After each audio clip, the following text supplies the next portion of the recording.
سال پہلے غیب دا نبی مصطفیٰ کریم رؤوف الرحیم صلی اللہ علیہ وآلہ وسلم نے ارشاد فرمایا، اے میرے صحابہ، ایک وقت آئے گا لوگ تم پر ایسے ٹوٹ پڑیں گے جیسے بھوکا دسترخوان پر ٹوٹ پڑتا ہے۔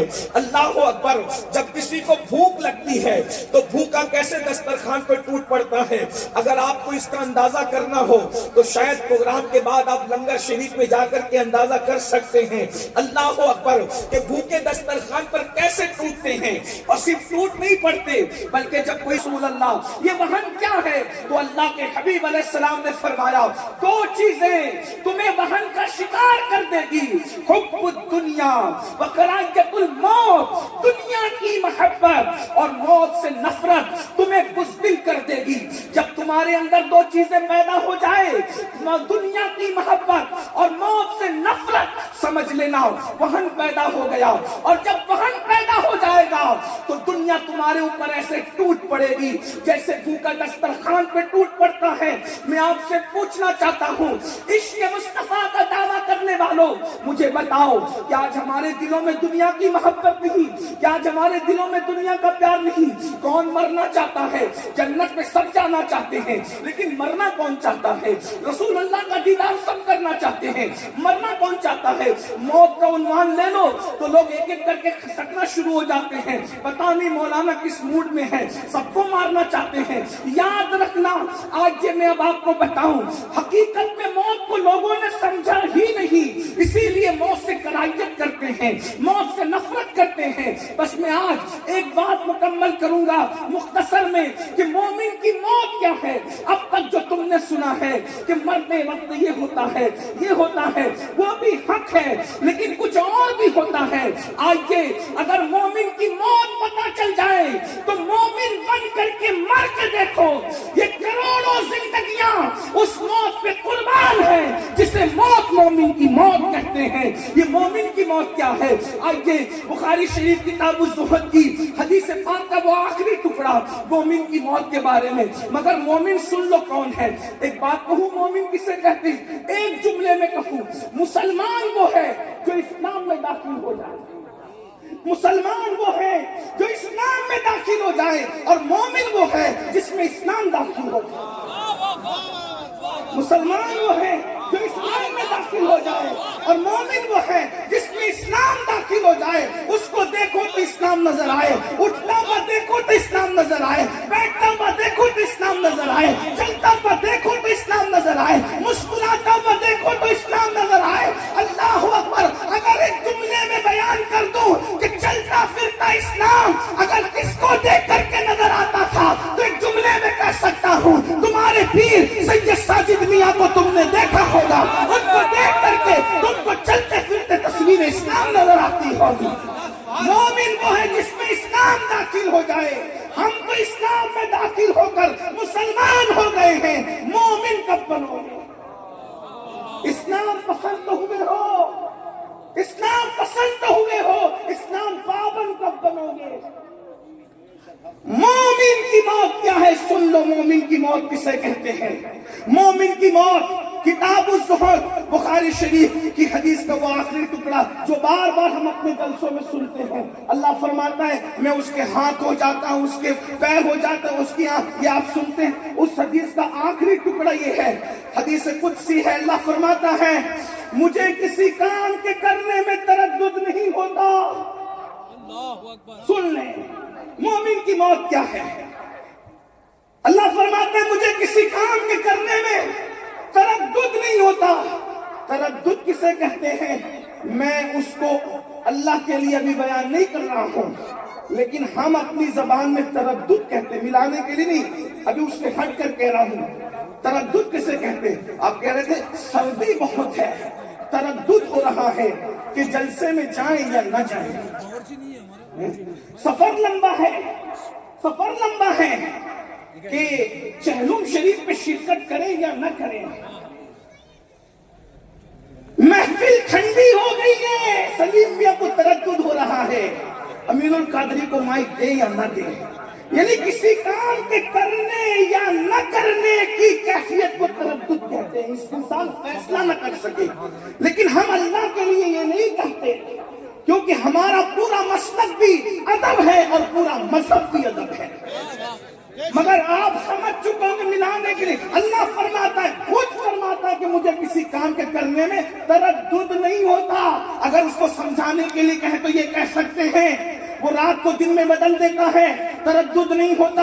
آبادیوں کو ویرانے میں بدل دیتا ہے، تردد نہیں ہوتا. اللہ اکبر، کشتیوں کو طوفان سے ٹکرا کر کے ختم کر دیتا ہے، تردد نہیں ہوتا. پیدا کرنے والی ماں کی جان نکال کر کے بچے کو ایک لمحے کے بچے کو یتیم کر دیتا ہے، تردد نہیں ہوتا. دھوپ میں بارش برساتا ہے، تردد نہیں ہوتا. زمین سے پودا نکالتا ہے، تردد نہیں ہوتا. شفق کا جمال، افق کی سرخی، ستاروں کی انجمن، چاند کی چاندنی، سورج کی روشنی، یہ سب دیتا رہتا ہے، چھینتا رہتا ہے، تردد نہیں ہوتا. مگر کیا فرماتا ہے؟ کسی کام کے کرنے میں تردد نہیں ہوتا، مگر جب میں ایک کام کرنے لگتا ہوں ترددی تو مجھے تردد ہونے لگتا ہے. اللہ کو کسی کام کے کرنے میں تردد نہیں ہوتا، لیکن جب فرماتا ہے ایک کام کرنے لگتا ہوں تو مجھے تردد ہوتا ہے. مولا وہ کام کیا ہے؟ تو فرمایا جب میں بندے مومن کی موت کا فیصلہ کرنے لگتا ہوں تو مجھے تردد ہوتا ہے کہ میں اس کی موت کا فیصلہ کروں اور وہ پسند کرے نہ کرے.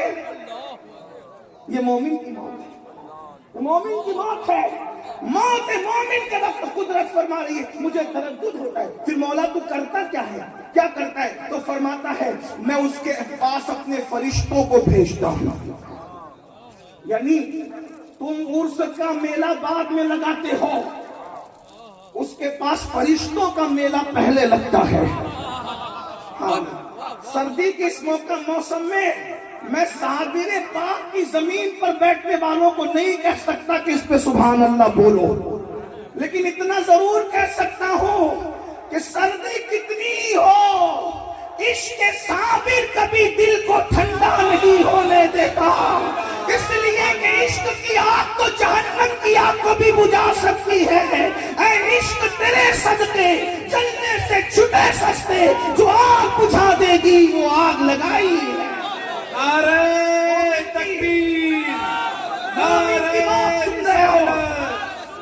کل شریف کا وقت قریب ہے. مومن کی موت سننے وہ سن لو بس، مومن کی موت. اللہ اکبر. اللہ فرماتا ہے میں فرشتوں کو اس کے پاس بھیجتا ہوں. اس مضمون کو قرآن یوں بیان کرتا ہے، حضرت مجاہد اس کی تفسیر میں بیان کر رہے کہ یہ مضمون کیا ہے. قرآن کہتا ہے ان الذین قالوا ربنا اللہ ثم استقاموا تتنزل علیہم الملائکہ الا تخافوا ولا تحزنوا وابشروا بالجنۃ التي کنتم توعدون.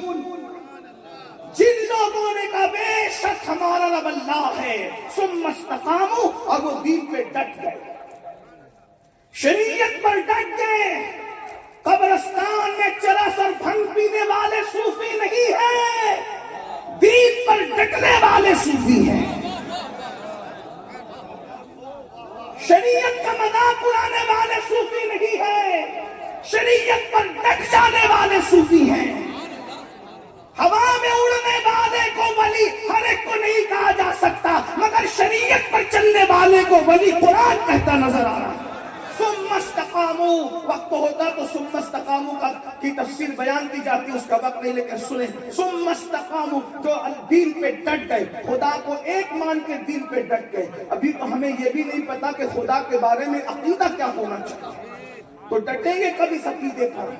یہاں تو حال یہ ہے کہ ابھی بھی یہ عقیدہ ہے کہ کالی بلی سامنے سے چلی جائے گی تو دن برا گزرے گا، الٹی آنکھیں پھڑکے گی تو پتہ نہیں کیا ہوگا. نادانو، ہم وہ لوگ نہیں ہیں، ہم تو وہ لوگ ہیں خیر ہی و شر ہی من اللہ تعالی، ہر خیر اسی کی طرف سے ہے، ہر شر اسی کی طرف سے ہے، اور اس میں بھی کروڑوں حکمتیں ہیں.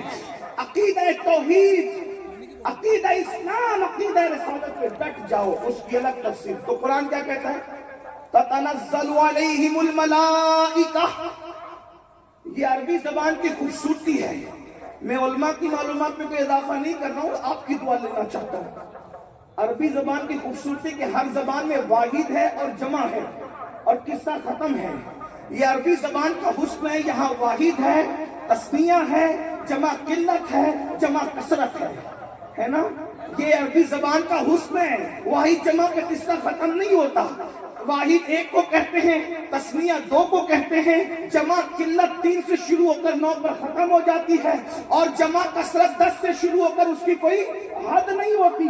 اب قرآن کیا کہہ رہا ہے؟ جو لوگ دین پر شریعت پہ ڈٹ جاتے ہیں، تتنزل علیہم الملائکہ، ان پر اللہ کے فرشتوں کی جماعت نازل ہوتی ہے۔ نہ واحد کا سیگا، نہ تسنیہ کا، نہ جمع قلت کا، جمع کثرت کے سیگے کے ساتھ کہا جا رہا ہے۔ 1 2 4 فرشتے نہیں آتے، بلکہ لاکھوں فرشتوں کی جماعت ان کے پاس آتی ہے، اور ان کے پاس بیٹھتے ہیں، بات کرتے ہیں، کہتے کیا؟ اللہ تخافو، گھبرانا مت، ولا تحزنو، خوف مت کھانا، غم مت کرنا، وَأَبْشِرُوا بِالْجَنَّةِ الَّتِي كُنْتُمْ تُوعَدُونَ، موت بعد میں آ رہی ہے، جنت کی خوشخبری پہلے سنائی جا رہی ہے، جنت کا مزدہ سنایا جا رہا ہے۔ فرشتے بتاتے ہیں یہ نعمت ہے، یہ نعمت ہے، یہ نعمت ہے، یہ نعمت ہے، جنت کی یہ نعمت ہے، یہ نعمت ہے، یہ نعمت ہے۔ تو وہ بندہ مومن اللہ والا کہتا ہے فرشتوں یہ دیدار وہاں ہوگا، یاروں سے ملاقات ہوگی، پیاروں سے ملاقات ہوگی، رسول سے ملاقات ہوگی، جو بھی فرشتے بتاتے ہیں۔ تو وہ مومن بندے کا کیا کہتا ہے؟ فرشتوں یہ ملے گا کب؟ تو فرشتے کہتے ہیں جب تک مرو گے نہیں، روح نہیں نکلے گی جسم کے پنجرے سے، تب تک کہ یہ نعمتیں نصیب نہیں ہونا۔ تو وہ اللہ والا خود کہتا ہے فرشتوں پھر دیر کس بات کی ہے، ذرا جلدی کرو نا، ہم بھی دنیا سے جانے کے لیے تیار ہے۔ ادھر مومن مرنے کے لیے تیار ہوتا ہے، ادھر قدرت اس کی موت کا فیصلہ کرتی ہے۔ اور جب مومن دنیا سے جاتا ہے تو حدیث پاک میں آتا ہے فرشتے لاکھوں کی تعداد، حسب مراتب، کسی کے میت کے لیے 500 آتے ہیں، کسی میں ہزاروں آتے ہیں، کسی میں 70,000 آتے ہیں، کسی میں لاکھوں آتے ہیں، کسی میں تا حد نگاہ آتے ہیں، اور 2 جنت کے کفن لے کر آتے ہیں، اور جنت کے کفن لا کر اور پھر مشک سے زیادہ قیمتی خوشبو جنت کی لے کر آتے ہیں۔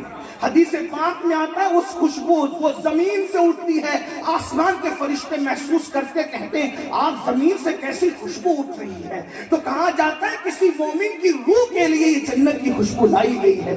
2 جنتی کفن لاتے ہیں، اور بتائیں حضرت ملک الموت روح بعد میں نکال کے پہلے اس کو خوشخبری دیتے ہیں، اے نفس مطمئنہ، یا ایتھا النفس المطمئنہ ارجعی الی ربک راضیۃ مرضیہ فادخلی فی عبادی وادخلی جنتی۔ اس کو بشارت دیتے، اسی پہ بس نہیں، علامہ سیوطی لکھتے ہیں کہ اللہ اکبر، فرشتے کہتے ہیں تجھے اللہ نے سلام کہا ہے، اور جب اس کی روح نکلتی ہے آقا فرماتے ہیں آٹے سے جیسے بال نکلتا ہے اسی طرح مومن کی روح نکلتی ہے، یا بھرے ہوئے مشکیزے سے جیسے پانی ٹپکتا ہے ویسے مومن کی روح نکلتی ہے۔ اور تیسری تمثیل فرمائی دودھ پیتا ہوا بچہ جیسے دودھ پیتے پیتے سو جاتا ہے، ماں کا پستان منہ سے چھوٹ جاتا ہے، بچے کو خبر نہیں ہوتی، ایسے مومن کی روح نکلتی ہے، اس کو پتا بھی نہیں چلتا۔ کیوں؟ اس لیے کہ ادھر روح نکل رہی ہوتی ہے، ادھر جس کے عشق میں جان دے رہا ہوتا ہے اس نبی کا جلوہ سامنے ہوتا ہے۔ میرے امام کہتے ہیں جان تو جاتے ہی جائے گی قیامت، یہ ہے اب یہاں مرنے پہ ٹھہرائے نظارہ تیرا، ارے حسن یوسف موجود ہو تو انگلیاں کٹنے کا درد نہیں ہوتا، اس میں مصطفیٰ موجود ہو تو روح نکلنے کی تکلیف کیسے ہو؟ اس شان سے مومن دنیا سے جاتا ہے، اور جب وہ دنیا سے جاتا ہے اللہ اکبر، فرشتے اس کی روح کو اس کفن میں لپیٹتے ہیں اور خوشبو میں بساتے ہیں، اور اس جب پہلے آسمان پہ جاتے ہیں تو کہتے کون ہے؟ تو دنیا میں جس نام سے اس کو پکارا جاتا تھا اسی نام سے اس کو بتاتے ہیں، اور سارے فرشتے اس کے لیے مغفرت اور رحمت کی دعا کرتے ہیں، یہاں تک کہ سدرۃ المنتہا تک اس کی روح پہنچتی، خدا کے دربار میں اس کی۔ یہی تو بات ہے، دنیا میں کوئی مذہب ایسا نہ ملے گا جو موت کے دن خوشی مناتا، اور نہ کوئی مسلک ایسا ملے گا جو موت کے دن خوشی مناتا۔ مذہب میں اسلام ہے اور مسلک میں صرف اہل سنت و جماعت ہے، سب کو مرن دن کو غم کا دن مناتے، یہ سنی ہی ہے جو موت کے دن کو عرس کا دن قرار دیتے ہیں۔